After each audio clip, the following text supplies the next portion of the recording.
adorable curly Easter Deco mesh wreath. What you will need: I have an 18-inch wreath ring, an adorable sign for the center, 6-inch Deco mesh, ribbon, scissors or a rotary cutter, and a hot glue gun. Alright, let's get started. So I have cut all of my mesh into 8-inch long pieces, and I have cut my stems into thirds. And sometimes I do place my stems on the wreath ring first and attach my mesh, and sometimes I create my bundles and then attach the entire bundle to the wreath ring. Either way works, just personal preference. But for this specific wreath, I'm just going to make all of my bundles first. So I have 3 colors. I'm going with green, lavender, and blue. And what I'm going to do is I'm going to roll each color into a cute little curl. And then I'm going to crisscross them one on top of the other. That way each color is visible. And I'm also going to alternate the color order. So I have all 3 colors right here. Scrunch in the center. Take my stem and I'm going to twist it a couple of times. And then you can flare it out. And then I'm going to go with the next bundle. Again, roll it into cute little curls, crisscrossing, making sure each color is nice and visible. Scrunch in the center. And place my stem. Twist it a couple of times. And can flare it out a little bit. Alright, one more time. And if you notice, I'm alternating the color order. I prefer to do this just so each color is visible and I don't have all of my blue on top or all of my lavender on the bottom. I feel like this just helps the colors to mesh well together. But again, if you want a predominantly blue wreath, then you can keep all the blue on top. So just go with whatever you prefer. I just like to mix it all up. Alright. So this is what my bundles are looking like.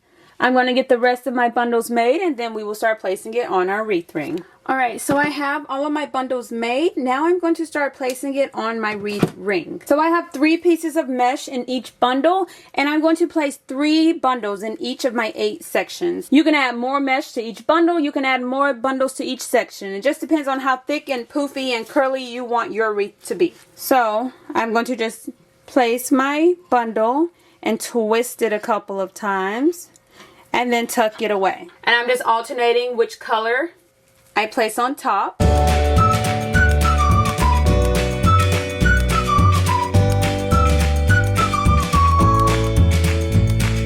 Okay, so I have 3 bundles in place. Once I get more bundles in place, it will become more stable, and then I can also kind of adjust and maneuver and manipulate the mesh a little bit more. Alright, so I'm just going to continue going, adding 3 bundles to each section and making my way all the way around the wreath.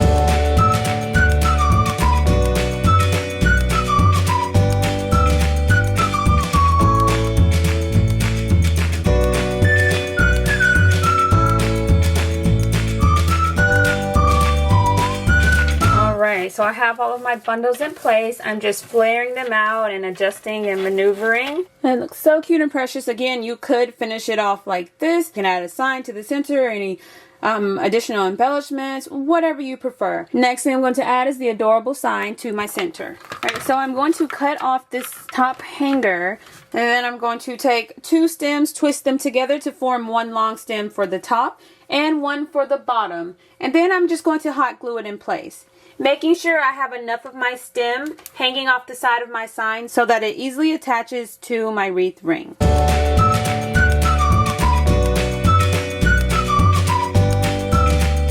So now I'm going to push my mesh aside, attach my stem to the actual wreath ring, twist it a couple of times to make sure it's nice and secure, and then replace my mesh.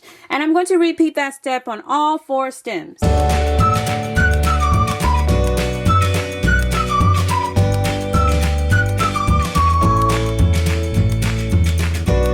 I'm just fluffing and flaring and maneuvering the mesh just to make sure I don't have any gaps or spaces. It looks so cute and precious. Again, you could add more or less. You can add additional embellishments. Just have fun with it and make it your own. But it's so cute, simple, and easy to make.